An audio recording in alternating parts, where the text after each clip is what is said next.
Mimi naitwa Mr. Kitalile Mwakioma Angetile, ni meneja wa TRA wilaya ya Masasi.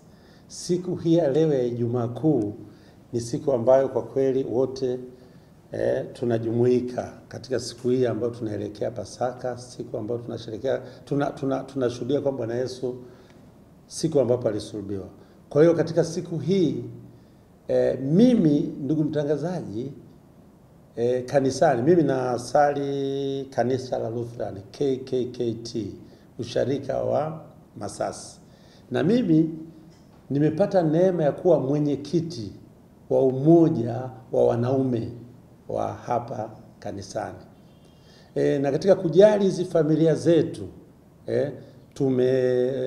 tumeita watumishi, tumeandaa semina kwa ajili ya waumini wa hapa KKKT Masasi kwa kushirikiana na mchungaji wa usharika. Semina itahusisha waumini wote.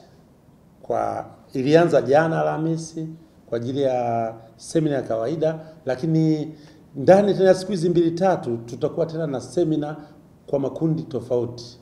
Tutakuwa na semina ya wanaume peke yao na semina ya wanawake peke yao, tutawatenga. Na wanawake peke yao wanakuja mtaalamu wa kuongea nao, na wanaume peke yao wanakuja mtaalamu wa kuwapa semina katika mambo mbalimbali. Huyo atawapa, tumemwandaa mtaalamu ambaye anajua mambo ya psychology kwa ajili ya kuziponya ndoa zetu. Lengo ni kuziponya ndoa zetu.